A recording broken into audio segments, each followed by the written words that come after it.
Hello, Let's Watch TV listeners. Usually we have a little dedication to a Patreon member. This week's episode is actually about theater, so we would like to dedicate this episode to a friend of ours who we knew through our roots at Grosse Pointe Theater. This episode of Let's Watch TV is dedicated to our family friend, Gwen Samuels. Hello! Hello.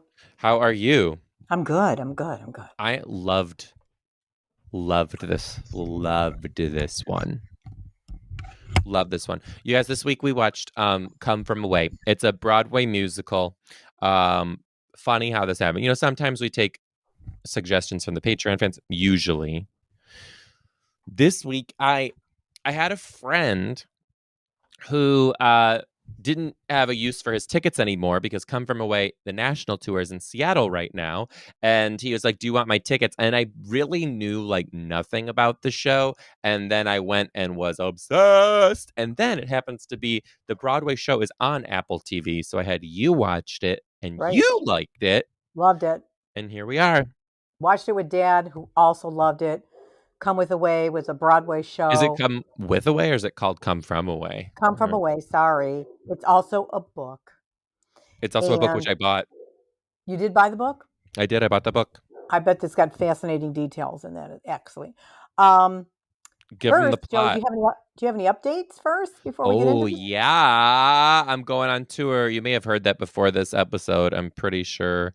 Yeah, I did. But in case you didn't, you can get your tickets. They go on sale this Friday. If you're listening later, they're on sale already. You can come see me in Miami, Salt Lake City, Vegas, Rhode Island, Milwaukee, Chicago, Rochester, Atlanta, New Orleans, Boise, Portland, Oregon.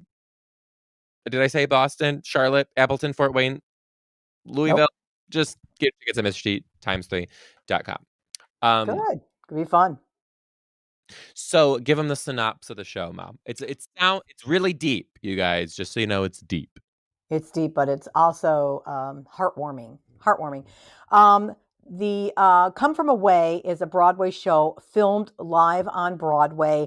The first night, if you're watching it on Apple TV. On Apple TV, first night of the opening was right after the pandemic lockdown. So it's the first time Broadway reopened. The Tony Award-winning musical tells the remarkable true story of 38 airline flights grounded in a small town in Canada on 9/11/2001. As the locals host these Come From Away, they all come together to find hope and love and friendship. Awesome. So story. Here's a funny thing. So the apparently on 9/11, all these planes had to land in Gander, Newfoundland. I don't know how they pronounce it. Newfoundland. Newfoundland. I don't know. And the city of Gander and the city of Labrador, as I was reading. There's other places too, yeah, as I was reading as well. It wasn't just Gander. But I think they say Newfoundland is how they say it. I don't know. I try to say things. I don't know. Anyway, these planes, there was a very, very small town and 38 or something planes landed full of passengers from all over the world. And this town just opened their doors and let them come in and take showers and fed them and entertained them. And the craziest part is that's just like how they are over there. And they said like, you would do it for us. And all the Americans were like, would we? But that's the show. So I'm going to the show and I know like barely anything about it. I knew it had something to do with 9/11 and I knew that it was about planes that had to land on an island, right? Mom, when I went to go see this play, I thought they were going to land like on a Polynesian island. I was like waiting for like hula skirts to come out and stuff. I was like, oh, this is Canada. Oh, all right. Yeah. Much different than what I thought. Here we go. Right. It actually, on 9/11, the U.S. American airspace was closed down. So no flights were going off anywhere. So 38 flights from around the world too landed in Gander, Newfoundland, and there were 7,000 people that landed on this little town. And that 68% of the local population landed in their town. That it's crazy. Over Yeah. doubled. The town of Gander, so everybody knows, is located in the northeastern part of the island of Newfoundland, in the Canadian province of Newfoundland. Just so people can kind of get an idea what that was. Um, Going back a little bit, I wondered why Gander? Why did they choose Gander to lower these planes? And it says, and first of all, the passengers had no idea what was going on. Or They knew where they nothing were. about the terrorist attack, nothing, right? So Gander was chosen for an airport in 1935 because it was between New York and London, right? Where so that's why that was chosen. And these people were in Gander for over 6 days until the airspace reopened up. So 7,000 people merged onto this little town, and it was incredible. They housed them, they fed them, they brought people into their homes. Would you like to come to my house for a shower? Yeah, Looked welcome at to him like, shoppers. Would you like to come back to my house? yeah, I looked at him like, "Are you kidding?" They housed him in schools and in churches. Now, the reason why this worked, it was so successful, because previously the Gander created their own town emergency management plan because of some airline crashes that they had in their town. So they decided a few years before to put this um, plan into place, and the effect was very successful. The town was organized; they were ready to go. Volunteers just jumped into place. They just all, you know, rolled out the plan, and it really, really worked. Really worked. Where did you read that? On It's called the CBC News, and it was posted on 9/20/21. Really? Mm-hmm. I didn't know that they had like a previous plan. Either Yeah. way, if they had a plan or not, this what happened was superseded whatever they thought was going to happen, and the people were just so incredible and hospitable. And what blows my mind about this show was that when you take the subject matter, you're like a musical about 9/11, like it doesn't seem like it makes sense. And it's so like when you're watching it, you guys, it's like art. Like it's crazy how this vision came together with music that complements and does justice to the actual area of Newfoundland, and like has their music and their traditions, and yet captures the diversity of the people who are on the plains, and just it was just like unreal the way it came together. But what really truly got me was the fact that there's only 12 people in the cast, and it's an ensemble piece, and it's starless. There's no stars. It's just an ensemble piece of really talented artists. And that's it. 12 people. Every single person plays, I would guess, 4 to 5 different characters. So every single person plays probably 1 or 2 different islanders and 1 or 2 different, as they call them, plain people.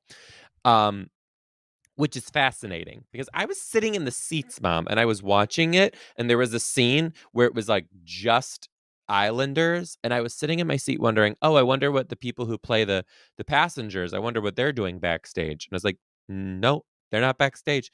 They're on stage right now." All the time, the whole entire time.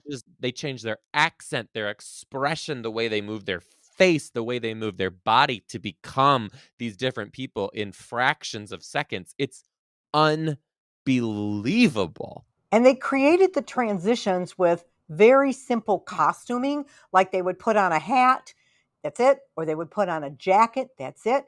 And the blocking of how they move things around on the stage, creating the atmosphere of where they were supposed to be. Incredible. Incredible. Even if you're not a big musical theater person, I You totally got to agree. see it because the story is just incredible, and most people don't know about that story. I didn't at all. I didn't I can't believe that I didn't even know that this happened. Correct. Incredible. And it's also on the saddest day of our lives in America. It was so heartwarming that people really will take care of people, especially nowadays. You need a story like that, knowing people will always take care of each other in the end. They'll I always don't do it. think I don't think that's true. I think they will in certain places, like in that, like there. But I think you'd I be don't surprised.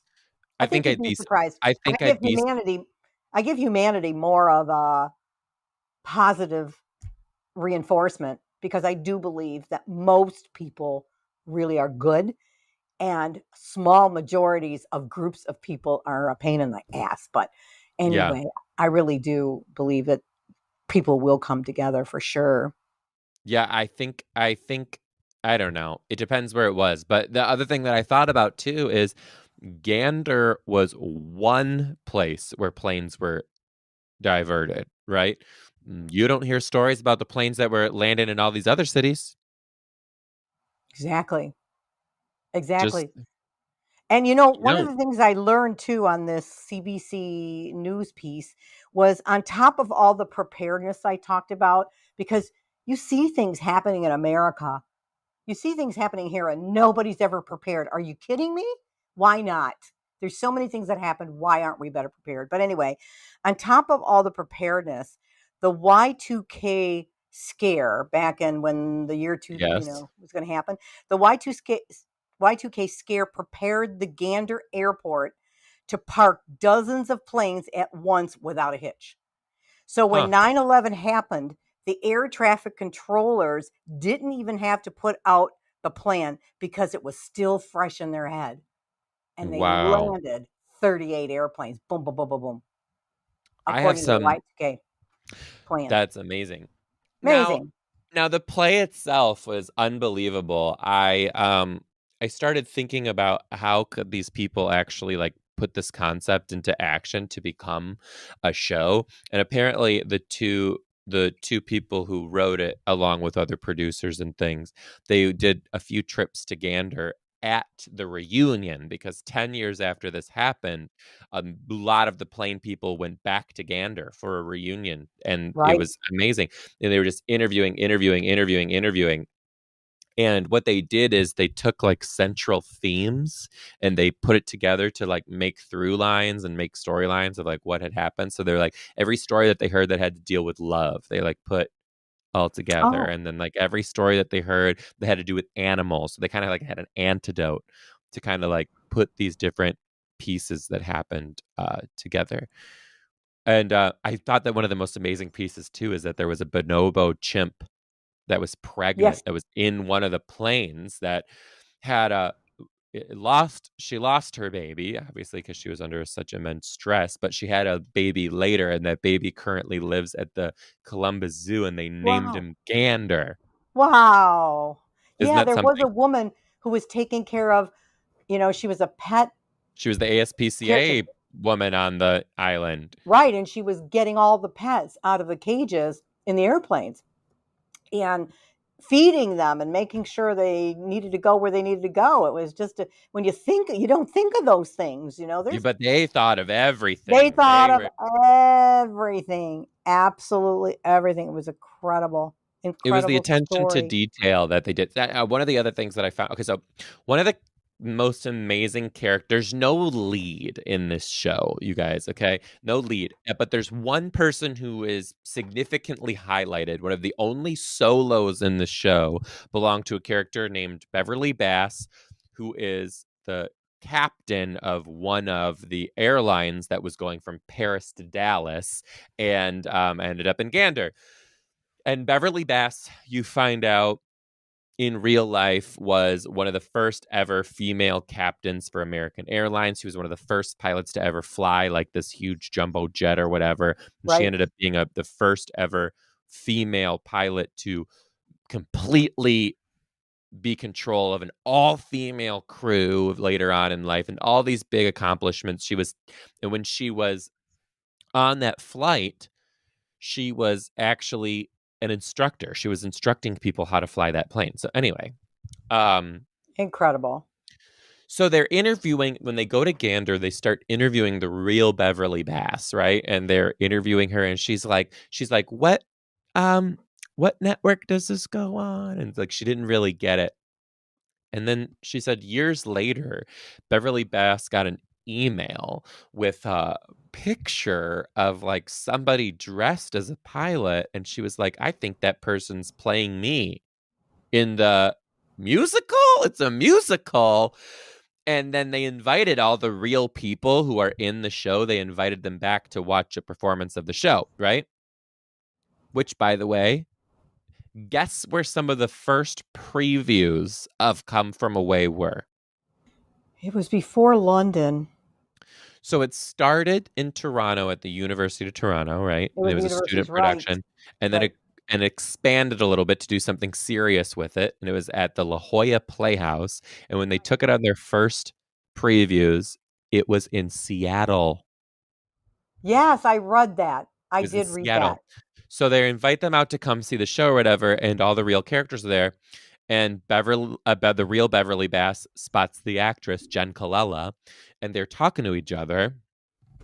And she's like, I think you're playing me. And Jen Colella said, I think you're right. And then Beverly Bass started saying all this stuff that actually happens in the show that she doesn't know about. She was like, oh, and then what happened is me and my husband, we had a map where we had put all these pins, which is a big part of the show. And Right. she said, I told my husband, take the kids to the map, show them where I'm at. And Jen Colella's like, oh, you don't say, not spoiling any of it for her. Right. And then there's this huge solo in the show where the character Beverly Bass gives you all this information about her amazing life and this amazing person who happened to be there. And she gives her account of what happened. She talks about all these accomplishments she had as a female pilot. And then the real Beverly Bass knows none of this. She has no idea how much of a character she is. And she said she sat by her husband, and when they started singing that song, which is called Me in the Sky, she turned to her husband. Her husband had two hands on his face, just bawling. And they couldn't believe that they so accurately captured her full account of her full life. And it was just an incredible moment. And it was something like that that like I got online the next morning and I started writing. And I wrote to my fans on Facebook, support for the arts in schools Oh yeah. is just so important. So important. Like, I was not the most academically gifted kid, but I was so artistic. And like you and dad were like, go for it. You know what I mean? Like I had like something to like give what I was good at. And I was able to be good at something in school. And it's just like, I don't know.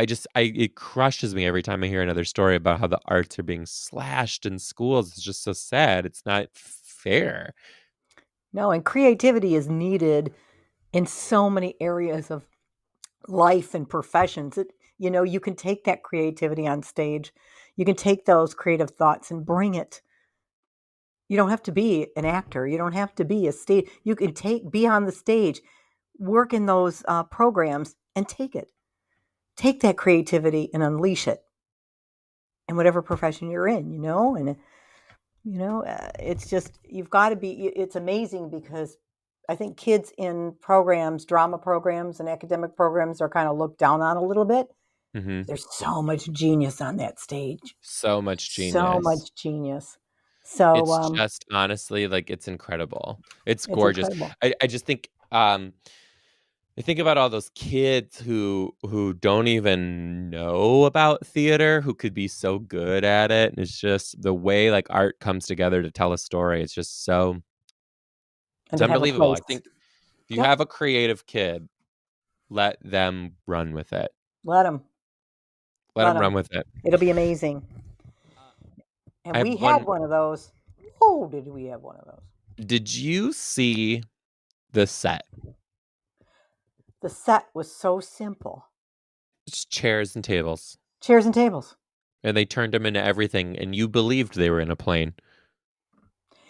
Absolutely. And the other thing that caught my attention was the diversity of the people in the plane Big time. and how this was very true too back when 9/11 hit. Anybody who looked Arabic, Muslim were targeted on planes. People would look at them, people would be afraid of them, especially when they boarded planes. And they showed that. They showed that the Muslim passenger who kept saying, what is the problem here? I'm a chef, let me cook. And no, and how they had to frisk him down. And, it was a really quick scene, but it told about the fear people had of other people who may have looked like what was looked at as like a terrorist, right? And it also had a very poignant piece where a same-sex couple Oh, I know. was on This the took Morgan plane. and I back. It took us back. We were like, oh. And they were saying to themselves, okay, we don't know where we are. We can't let anybody know what's going on with us. We've got to just kind of blend on in because we don't know what's going to happen. And somehow the information came out that they were gay. And all of a sudden, the people of the community said, oh, my sister's gay. My brother's gay. Hey, my uncle, he's gay too. And they're looking around going, this is universal. And these people understood. And that wasn't important to them. Yeah. It was all okay. But like, we still have to do that when we're in new places, right? Like even today. Absolutely. Yeah. Just okay, that's not a thing of the past. The one thing that I do want to say though, from what you just said, there was that scene where he's Egyptian, he's a chef, and he's trying to cook, and the woman from the town just keeps telling him no. I don't think that was because he was Egyptian. I think she was just trying to be like, "You're our guest. Like, I got it. Because when that's how I interpreted it. Uh-huh. It was the other people on the plane who were nervous about him. So that's how I interpreted it. Oh, yeah. It could But be one taken a thing that few ways. I took it a little different. Because one I thing witnessed that. I remember my brother, Uncle Emery, he's Italian and looked very Arabic. And when he flew all over in his work, when that happened, he was always targeted by the airlines. Always had to take him to the side, talk to him, investigate him, and he just got used to it and just started taking his belt off. And here we go again, just because he looked like somebody who that they were racial profiling. racial profiling happened. Yeah. I the one thing that I loved about the whole piece is that they did not shy away from the severity of these situations, because the story is that this town is so happy and takes these people in, but they didn't shy. They talk about there's a mother who lost her son who was on the plane. There was a gay couple who they were in their struggle, both in their relationship and also just trying not to be detectable. And there were other Muslim people that they didn't shy away from their stories. And also the diversity of the cast. When you go to a Broadway show, it is more oftentimes than not, it's young, fit people who are playing these roles. And what I loved about the show is the age diversity was incredible. And I don't think a single, it could be wrong from the show that I saw. I don't know if there was anybody under 30 in the cast. And I loved it because it was so real. It was so real. There was middle-aged women. There were body shapes of all kinds. All There types, was which I love. gray hair. There was normal people. All ethnicities playing all ethnicity. And Yep. it was great. There was I read something that there was a choreographer who she choreographed the show, and when she got to the first rehearsal, they gave her the cast and she was like, okay, let's go through the choreography, and they couldn't do shit, and she left and she just cried. And what it alluded to is the show is not dance heavy, it's movement heavy. And she Yes. said that these people what it would eventually it turned into is these people are moving in a way that naturally fits not only who they are but who their character is, and how Right. that person would move if they were in a dance. And it is just Genius. so incredible. It's so Genius. incredible. We're at the end of our time, but I do have one thing that I want to tell the fans before this. We were so incredibly inspired by Come From Away and the power of the arts and the power of theater. And theater is something that brought our family together. So later in 2023, for 1 month, we are going to go to New York City, and Let's Watch TV is going to turn into Let's Watch Broadway. And we're going to go to 4 different Broadway shows, and we're going to record Let's Watch TV from our hotel room. And we are going to just switch it up for a month, and we're going to do Let's Watch Broadway and hopefully support the arts and bring the arts to you. And that's just a fun little thing that we're going to do together. And we're very excited for it. And we also talked about, maybe we'll film something from the stage door or film some We'll film places some in the cool show stuff that, for Patreon. Yeah. for Patreon, that we might do a little inside scoop. From So our week in New York. it should be fun. Yep.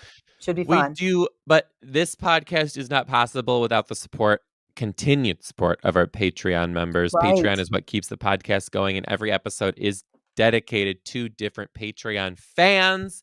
We want to say thank you to our newest Patreon fans, and you can become a Patreon member too at patreon.com/Joe Dombrowski. That's patreon.com/Joe Dombrowski. Patreon.com/Joe Dombrowski. Thank you so much to our newest members. Melissa, oh, you do it, Mom.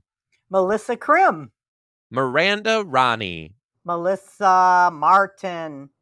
Casserole Wood. I don't know if that's your real name, Casserole, but you're a casserole today, Casserole. I love casseroles. I love casserole. Tanera Rust. Lydia Kinney. Laura Weist. Bridget Reed. And Haley Macaroni. We love macaroni. Haley Macaroni. My mom, when I told her that name, she's like, is this a real person? I'm like, I hope so. I don't know. But he shoves some stuff at me. I never know when he's pranking me or not. Well, thank you guys so much for becoming Patreon members, and we will see you next time on Let's Watch TV. Let's Watch TV. Bye. Bye-bye.